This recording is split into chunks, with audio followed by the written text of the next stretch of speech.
It seems only fair, since we love asking feminists questions, let's see which questions feminists hate the most.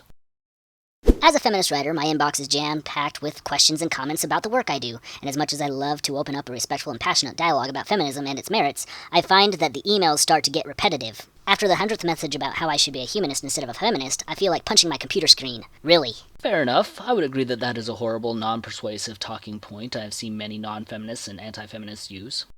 I don't want to shut down the conversation. On the contrary, I want us to be able to have a meaningful conversation about social justice. But sometimes the way that people approach me can be a little off-putting. It can sound more like, "Defend your ridiculous beliefs so I can disagree with you," instead of, "I want to have a conversation with you and I'm interested in your perspective." Another fair point. There's no need to attack somebody just because they announce that they are feminist. Maybe you've tried to chat with a feminist only to find we're putting up a wall. You might have asked a question only to find we're rolling our eyes and dismissing you. But you have to understand that it comes from a place of encountering the same misconceptions over and over and over again, and that's just exhausting. Which is why I take a different approach. I take the claims of the movement and ask feminists to provide evidence to those claims. It's a win-win. You don't get strawmanned, and I get to show you the difference between your beliefs and the actions of the movement. So before you tweet that famous activist or send an email to that feminist blogger, peruse this list to see if maybe a simple reframing of your statement might make all the difference. This all sounds reasonable. Let's roll.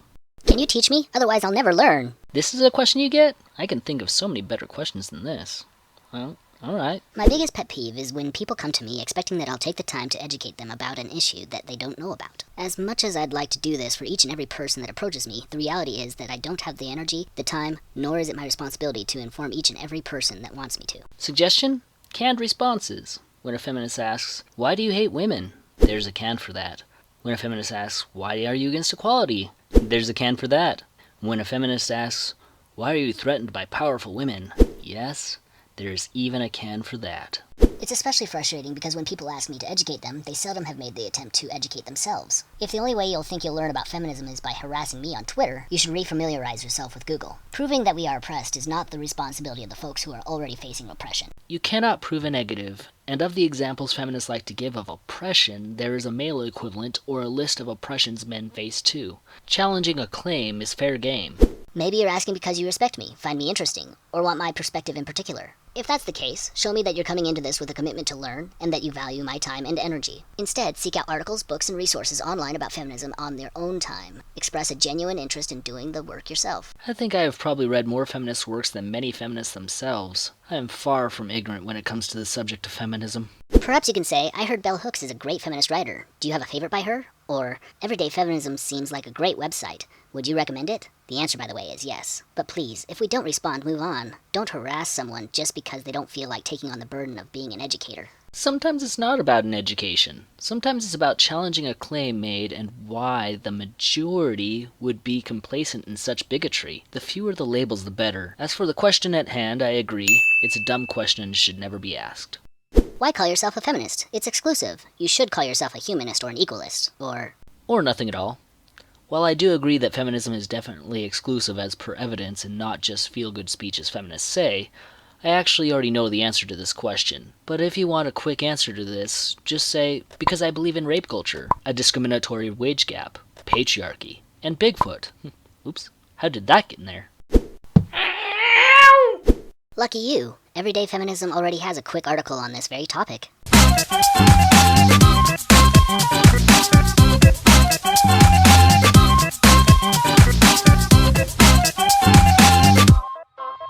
The short answer? Because I believe that a movement that acknowledges that some genders are marginalized more than others and focuses on the systemic forces that make it so is more grounded in reality of our lives. Well, I don't know about being grounded in reality, but it does make sense why you're a feminist. Everyone has trials and everyone has problems, and skin color and gender do not necessarily make those issues worse. There's nothing inherently bad about being specific, especially when inequality does not impact everyone the same way. I imagine that when you ask this question, what you're really trying to understand is why we have chosen to focus on feminism when there seem to be other options. But there are other options. It's called not taking a label at all and focusing on one issue at a time, and not focusing on the issue because it affects women. So rather than telling us how we should identify, maybe give us a chance to tell you what feminism means to us. Instead, ask us why feminism is so important to us, and pay attention to our answer. We have asked that question, and we get a bunch of debunked talking points. What about the men? Why isn't feminism concerned about men? Valid question when you claim you're a movement for everyone. All you have is spillover arguments and trickle-down economics logic. Well, we are.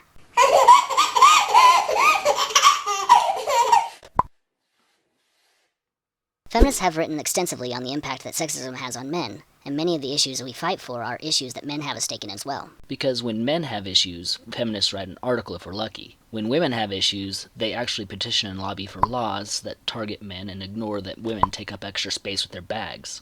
But a cause does not need to include men to be a worthwhile issue to tackle, just like saving one endangered species like pandas does not need to include flamingos to be important. Addressing the inequalities that women or other marginalized folks face is important in itself and does not need to include men to be a worthwhile cause. You're right, however, a movement that is trying to save pandas doesn't claim to help flamingos. If you don't want to help men, that's fine, just don't claim that you're for men too.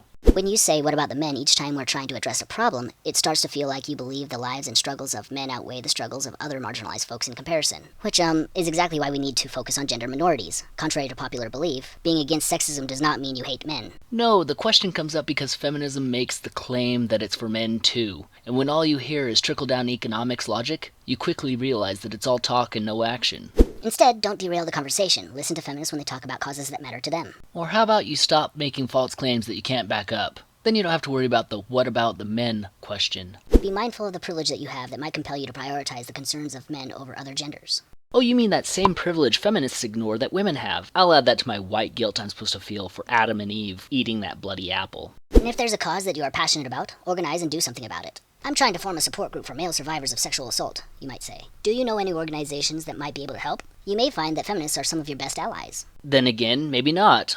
We have tried to do something about it many times, and we've had more feminist hindrance than help. You're so critical of everything. Can't you just relax and enjoy this, insert media? Well, I have never seen that question asked of feminists. It has merit. I want to get real here for a second. As a non-binary and transgender person, I am hard-pressed to turn on the television, open a book, play a game, or watch a film that has any sort of positive portrayal of my community. It's difficult to find any kind of media that is a reflection of the reality I am living. Something that validates that people like me exist, and that we lead dramatic and complicated lives. Great! Get off your ass and write that book or create that game you want to see that represents you and your community. I'm critical of this not because I'm looking for something to be upset about, but because I'm immersed in a society that erases me. I only hear about people like me when they are being killed or being banned from bathrooms. I'm critical because living in a society that does not validate my existence is painful. Feminists are often critical of the media because it reflects something deeper about the society we are a part of. You know what? Bigots exist. Always have, always will. However, there is nothing stopping you from making the content you want to see to represent you and your community. The glorification of violence against women in video games, for example, reflect a deeper problem with misogynistic violence in our society. If you're going to use this argument, then you must recognize the misandry in video games, as violence against them is much more prevalent and normal. It's hardly a reflection of our society. I think Anita Sarkeesian has made you stupid. Just saying. The lack of queer people in films point to a greater problem with queer lives being erased, ignored, and sensationalized in society at large. Just because someone doesn't write about you or your sexual orientation doesn't mean you are being ignored or erased.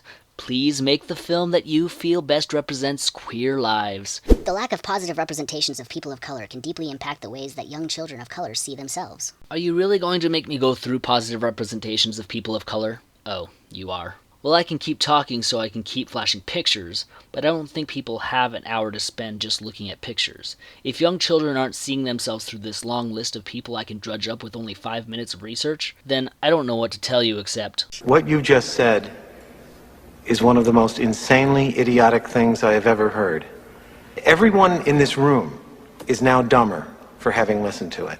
So yes, it's kind of awful to tell us we're too critical when that criticism comes from a place of concern, anger, and pain. But if critiques are overwhelming or too heavy to talk about, let me suggest an alternative. Instead, ask about what media we do enjoy, and ask why. Because the story had nothing to do with it, or the actor, character development, cinematography, the photographic quality, pretty much every other reason other than race, gender, or sexual orientation. Positive representations might give you a better insight into what we're looking for in the media we consume, give us an opportunity to geek out about the stuff we like. You may find we have something in common after all. I'm perfectly able to geek out at Supergirl even though she's a female. I'm able to geek out at Jon Stewart or Static Shock even though they are black. Heck, I would even geek out at Alan Scott even though he's gay. You know why? Because I care more about the story than I do whether or not the protagonist shares my skin color, sexual orientation, or gender. Is feminism even really necessary anymore? Nope, no it isn't.